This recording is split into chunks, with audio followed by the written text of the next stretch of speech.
Hi everybody, welcome back to judiciary by PW. मैं हूं आपकी लॉ मेंटर इसरा और आज का वीडियो बहुत ही स्पेशल होने वाला है, बहुत ही ज़्यादा हेल्पफुल होने वाला है उन सभी कैंडिडेट्स के लिए, उन सभी एस्पिरेंट्स के लिए जो जुडिशरी एग्जाम की तैयारी कर रहे हैं। इनफैक्ट कहीं ना कहीं ये वीडियो उन स्टूडेंट्स को भी हेल्प करने वाला है जो एलएलबी कर रहे हैं, परस्यू कर रहे हैं और जो आपके सेमेस्टर एग्जाम्स हैं उसकी आप तैयारी करते हैं। तो आज हम बात करने वाले हैं कि कॉन्स्टिट्यूशन को पढ़ने का सही तरीका क्या है, क्योंकि हम सब जानते हैं संविधान बहुत लेंदी है और उसके लेंथ के बहुत सारे ऐसे रीजंस हैं जिसके वजह से आप देखेंगे आर्टिकल्स हैं, there are parts, then chapters, then articles, then schedules which are supplementing the articles. So hence because of the length बहुत ज़्यादा कन्फ्यूजन होता है बच्चों के अंदर कि इसको कैसे पढ़ें। अक्सर ऐसा होता है कि जो कैंडिडेट्स होते हैं वो कॉन्स्टिट्यूशन का बहुत ऐसे इंपॉर्टेंट पार्ट्स होते हैं जिनको छोड़ भी देते हैं। तो मैं आज के सेशन में आपको वो इम्पोर्टेंट ट्रिक्स बताने वाली हूँ जो मैंने अपनी तैयारी में शामिल करी थी और जिससे मुझे बहुत ज़्यादा आसानी हुई थी, बहुत ज़्यादा फ़ायदा मिला था। और तैयारी के बहुत सालों के बाद, हालांकि मैं वेल वर्स्ड हूँ सब्जेक्ट से और मैं पढ़ाती भी रहती हूँ, बट उसके बाद भी कुछ ऐसी चीज़ें हैं जो मेरे साथ इनहेरेंट हो चुकी हैं और वो आज तक की मेरे साथ हैं। तो कुछ ऐसे तरीके होते हैं जो आपको अपनाने होते हैं किसी भी सब्जेक्ट के लिए, बट कॉन्स्टिट्यूशन के लिए थोड़ा स्पेसिफिक होना पड़ता है। तो सबसे पहले दोस्तों हम लोग बात करने वाले हैं यहाँ पे कॉन्स्टिट्यूशन के जो भी इंपॉर्टेंट आर्टिकल्स हैं उनको किस तरह से पढ़ा जाए। जैसे कि मैं आपको बता दूं दोस्तों, just a second, I take a second.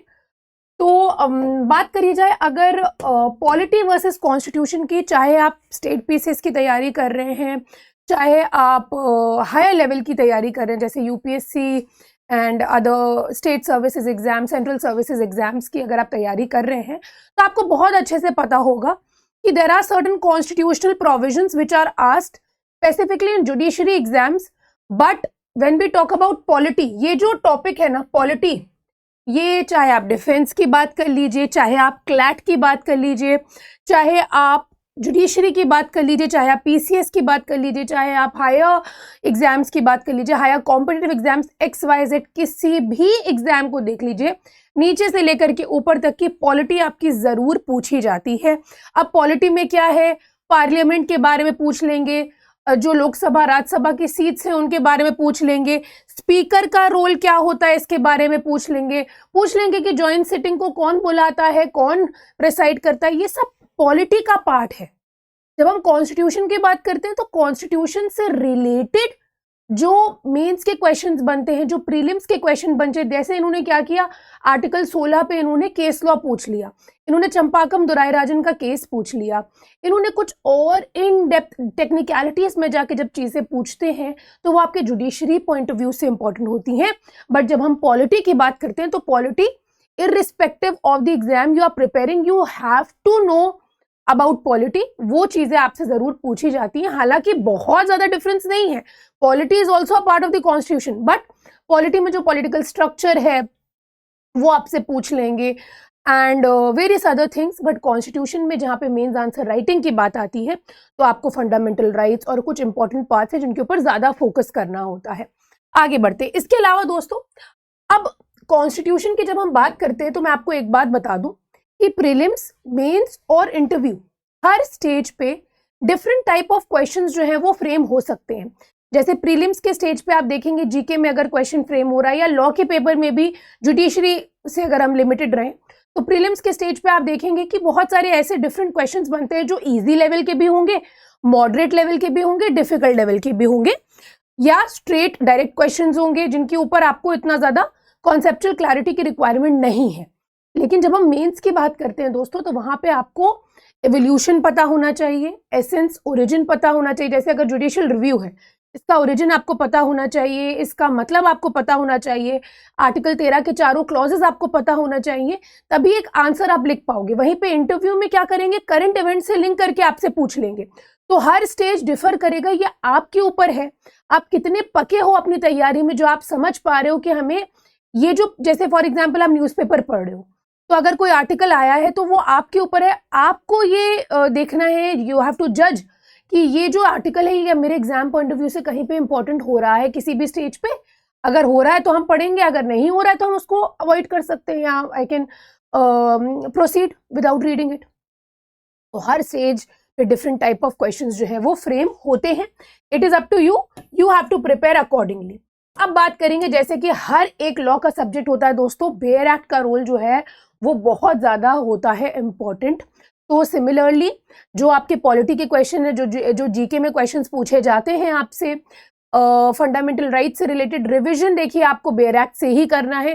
हालांकि केस लॉ से रिलेटेड अभी मैं आगे डिस्कस करने वाली हूँ, but bare act is the key. Bare act के बिना आपका सफ़र बहुत ज़्यादा प्रॉब्लमेटिक हो सकता है। तो भाई बेयर एक्ट ले लो और बेयर एक्ट में ही अपने नोट्स बनाइए, उसको बार बार विजिट करिए। बेयर एक्ट ही आपकी मतलब सब कुछ होनी चाहिए तैयारी जब आप कर रहे हो, चाहे वो कोई भी सब्जेक्ट हो। उसी तरह से संविधान की भी बेयर एक्ट बहुत ज़रूरी होती है। जो लेटेस्ट बेयर एक्ट है वो ले लीजिए, जो भी रिसेंट अमेंडमेंट्स होते हैं वो भी देख लिया करिएगा। उसके बाद दोस्तों यहाँ पे बात करने वाले हैं बेयर एक्ट के अलावा मेंस के आंसर राइटिंग की। बहुत इंपॉर्टेंट रोल होता है मेंस के आंसर राइटिंग का, थोड़ा सा डिफरेंट होना चाहिए। संविधान के बारे में हर कोई जान रहा होता है। आपकी क्लास में 100-150 बच्चे बैठे हैं, अगर आप मेंस तक की क्वालिफाई कर चुके हो, मेंस लिख रहे हो, तो वो 100-150 बच्चे से आप अलग कैसे हो रहे हैं ये आपको अपने आंसर में दिखाना है। आपका जो तीनों पार्ट्स होते हैं, इंट्रो, मेन बॉडी और कंक्लूजन, थोड़ा सा डिफरेंट होना चाहिए, थोड़ा सा यूनिक होना चाहिए। किसी जूरिस्ट का कोट लिख दीजिए, कोई करंट इवेंट को कोट कर दीजिए, कुछ भी करंट में हुआ, जैसे इलेक्टोरल बॉन्ड स्कीम है, सुप्रीम कोर्ट जुडिशरी से रिलेटेड अगर क्वेश्चन आया तो आपने उस स्कीम के बारे में लिखा, किस तरह से जुडिशरी एक्टिव हो रही, जुडिशियल एक्टिविज्म में पूछा गया, तो you can quote the current events. This will make you different, यही आपको अलग करेगा। I hope you are understanding what I am trying to convey. तो अपने आंसर को अलग करने की कोशिश करिए। और बहुत स्कोरिंग सब्जेक्ट है, मैं आपसे कहना चाहूँगी, बहुत स्कोरिंग सब्जेक्ट जिस भी स्टेट में पूछा जाता है, जुडिशरी की जब बात करी जाए, और इवन अगर आप यूपीएससी की तैयारी करो तो लॉ ऑप्शनल में सबसे अच्छी चीज़ ये होती है कि एक सेट पैटर्न है। वो सेट पैटर्न आपको पीवाईक्यू से पता चल जाएगा। वो सेट पैटर्न देख लिया तो यार कहीं घबराना नहीं है। वो सेट पैटर्न आपको मदद करेगा आगे तक कि आप उसकी आंसर राइटिंग करना शुरू कर दीजिए। आज से ही, अभी से कर दीजिए यार, सिलेबस कंप्लीट होने का वेट मत करिए।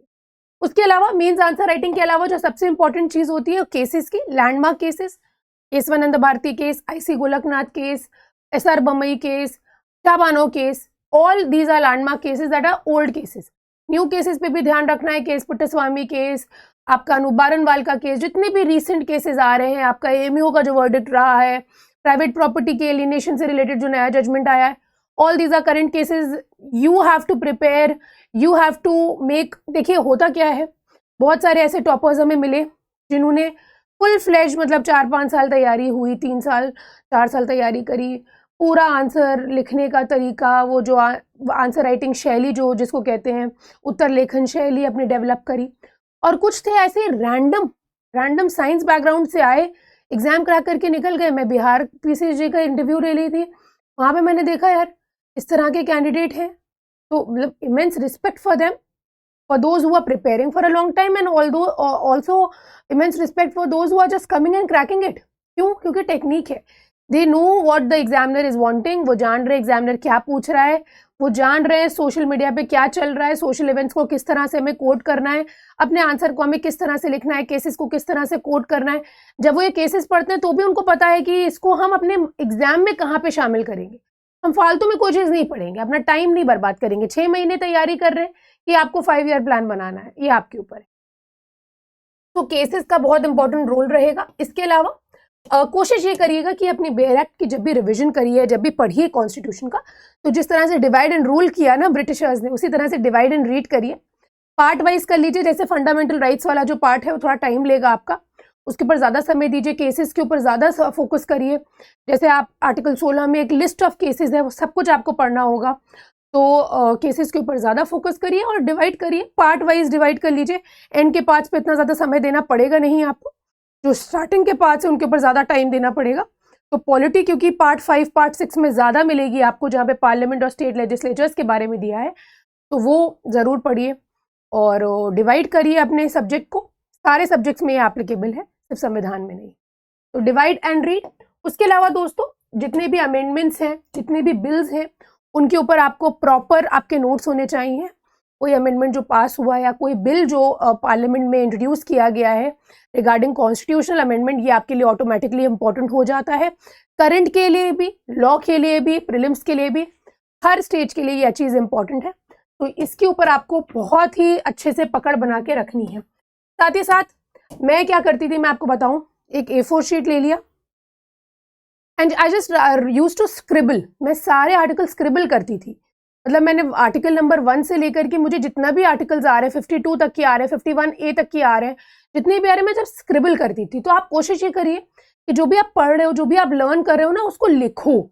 सिर्फ आप एक हेडिंग बना लो या सिर्फ एक कुछ भी, जैसे यूनियन एंड स्टेट्स दिया गया आर्टिकल 1 में, नेम, तो आपने सिर्फ नेम लिख दिया। 2 में अपनी राइटिंग से अपने दिमाग में समझना है हमें लर्न हो रहा है कि नहीं हो रहा है। यू नेवर नो कौन सा आर्टिकल आपसे कब पूछ लिया जाए, है ना। कई बार ऐसे आर्टिकल्स होते हैं जो हमने कभी नहीं सुने, वो एग्जाम को ट्रिकी ट्विस्ट करने के लिए, कट ऑफ को चेंज करने के लिए वो क्वेश्चन डाल दिया जाता है ऑन पर्पस। उसके बाद दोस्तों, last but not the least, किसी भी एग्जाम को क्रैक आप नहीं कर सकते बिना प्रॉपर रिविजन स्ट्रैटेजी के। तो रिविजन स्ट्रैटेजी होनी चाहिए। किसी भी सब्जेक्ट को पढ़ने का भी यही तरीका है, पढ़ लिया तो भाई हफ्ते के संडे वाले दिन आप उसको रिवाइज करो जितना भी आपने पढ़ा है, या अगर आप मतलब हफ्ते में 2 बार रिवीजन करना चाहो वो भी करिएगा, but weekly revision is very very important.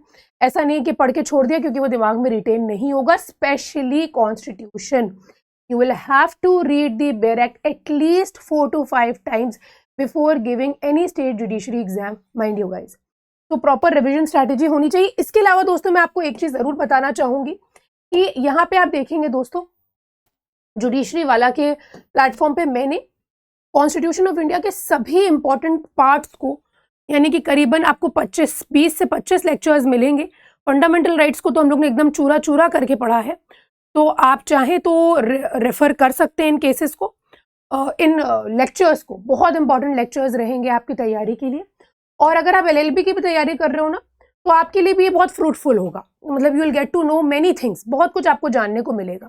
तो इसी के साथ दोस्तों, आपको बस मुझे ये बताना है कि आप अगर हमारे प्लेटफॉर्म पे आए हैं और अगर आप हमारे बैचेस के बारे में जानना चाहें, तो ये जो रिपब्लिक डे के बीच के जो टाइम है, इसमें आपको बहुत बड़े बड़े ऑफर्स ऐसे जो है वो मिलेंगे और आप अपना फेवरेट बैच अपनी तैयारी के अकॉर्डिंग चूज कर सकते हैं।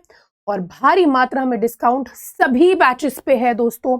सभी बैच, जैसे आप जानते हैं PW में जब आप देखेंगे रिपब्लिक डे, इंडिपेंडेंस डे पे बहुत सारे ऐसे ऑफर्स आते हैं आपकी तैयारी को, और वैसे भी आप देखेंगे इतना अफोर्डेबल है और आपकी तैयारी को और ज़्यादा ईज आउट करने के लिए ये ऑफर्स देखने को मिलेंगे। तो I would be ending today's session. I hope it is helpful and beneficial for all of you. See you in the next one. तब तक के लिए गुड बाय।